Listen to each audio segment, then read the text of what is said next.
The hidden cost of living on autopilot, most people don't realize the moment it happens. There's no alarm, no clear breaking point, no dramatic collapse that announces you've drifted away from yourself. Instead, it happens silently, almost politely, disguised as routine, responsibility, and doing what is expected of you. Until one day you wake up and feel a strange emptiness you can't explain, a subtle sense that life is moving forward, but you are somehow standing still, watching it pass through your fingers without ever fully touching it. Think about this for a moment. How many days have you lived without really being there? How many conversations have you half heard? Meals you've eaten without tasting? Mornings you've survived without feeling alive, all while telling yourself that this is just how life works, that everyone feels this way. That meaning will come later, when things slow down, when you finally have time. But here's what no one tells you. Later is often just another word for never. Carl Jung once warned that until you make the unconscious conscious, it will direct your life and you will call it fate. And in many ways, living on autopilot is exactly this, a life quietly directed by unseen patterns, unexamined beliefs, inherited expectations, and emotional habits formed long before you had the awareness to choose them.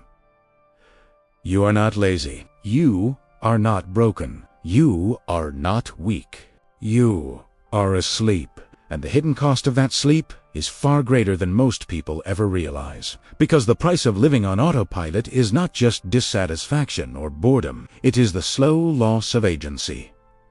The gradual fading of curiosity, the quiet surrender of your inner voice, until one day you no longer ask what you truly want because you've forgotten that wanting was ever an option. Now ask yourself, when was the last time you made a decision that wasn't based on fear, convenience, or expectation? When was the last time you paused long enough to feel your own life unfolding instead of rushing through it as if it were an obstacle to overcome? Viktor Frankl, who survived the unimaginable suffering of concentration camps, observed something profound about the human condition, that meaning is not found in comfort nor in automatic living, but in conscious engagement with life, even in pain. And he believed that the moment a person stops seeking meaning, they begin to wither internally. Even if their external life appears perfectly fine, autopilot is dangerous precisely because it feels safe. It tells you that as long as you follow the script work, distract yourself, repeat, you will be protected from uncertainty, from discomfort, from the terrifying responsibility of choosing your own path. But safety without awareness slowly becomes a prison, and the bars of that prison are invisible. Alan Watts often spoke about how modern humans live as if life were a task to complete rather than an experience to inhabit, constantly postponing aliveness in favor of preparation, always getting ready to live, but never quite arriving. And this mindset feeds autopilot perfectly, because it convinces you that presence is inefficient, that reflection is indulgent, and that awareness can wait. But your life does not wait. Each unexamined day does not pause in storage until you're ready to feel it. It disappears forever, taking with it opportunities for insight, growth, connection, and wonder. Friedrich Nietzsche warned about this kind of existence when he spoke of the last man, a figure who avoids pain, avoids depth, avoids risk, and in doing so avoids becoming anything at all, choosing comfort over transformation, repetition over creation, survival over meaning. And while Nietzsche believed this stagnation came from a fear of suffering, Carl Jung would argue that it comes from avoiding the inner work, the confrontation with the shadow, the unknown parts of ourselves that demand attention, honesty, and courage. While Jung believed autopilot was driven by the unconscious, Napoleon Hill saw it as mental programming, habits of thought absorbed through repetition, authority, and social influence, until a person no longer thinks, but is thought for. Different language. Say morning, when you live unconsciously, you do not choose your life, you inherit it. And inheritance without examination becomes a sentence. Think about this for a moment. Autopilot does not steal your life all at once.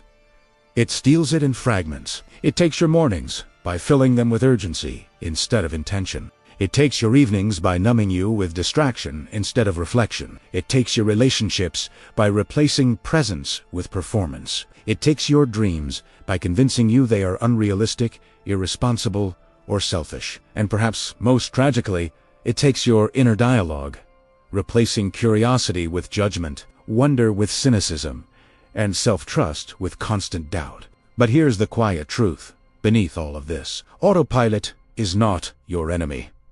It is a coping mechanism. It formed because at some point, being fully present felt overwhelming, painful, or unsafe. And so your mind learned to distance itself, to automate, to protect you by narrowing your awareness. And for a time, that protection may have been necessary. But what once protected you can eventually imprison you. Viktor Frankl believed that humans can endure almost any suffering if they find meaning in it. But what we struggle to endure is a life that feels meaningless, repetitive, and disconnected from our deeper values. This is why people living on autopilot often feel tired even when they rest, unfulfilled even when they achieve, and lonely even when surrounded by others.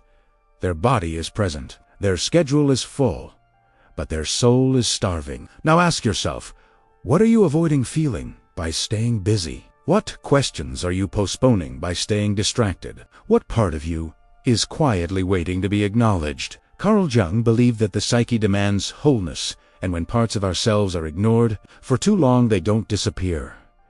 They surface as anxiety, numbness, irritability, or a vague sense that something is wrong, even when everything appears fine. This is the unconscious knocking. An autopilot is what happens when we refuse to answer the door. Alan Watts would say that awakening is not about becoming someone new, but about realizing who you already are beneath the roles, the habits, and the stories you've been repeating without question. And this realization does not require dramatic change. It begins with attention, with noticing, with the courage to pause, because awareness, even without immediate action, already starts to dissolve autopilot. The moment you notice that you are rushing through your life, you are no longer fully asleep. The moment you question why you do what you do, you have already stepped outside the script. The moment you sit with discomfort, instead of escaping it, you reclaim a piece of yourself that autopilot kept hidden. Friedrich Nietzsche believed that becoming who you are requires confrontation with discomfort because growth is inherently and autopilot exists precisely to avoid that instability. But instability is not the enemy of meaning. Avoidance is.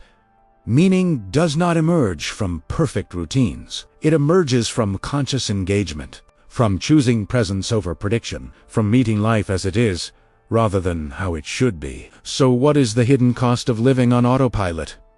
It is not failure. It is not suffering. It is not even unhappiness.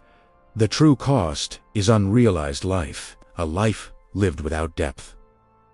A self never fully met, a story never consciously written. But here is the hopeful truth beneath it all. The moment you see autopilot, it begins to lose its power. You do not wake up all at once. You wake up in moments, in passages, in questions, in the quiet decision to be here now. And that is enough to begin. If this message spoke to you, subscribe to Becoming You and keep growing with us. And if you watched until the end, comment the word presence below and share what this realization stirred within you.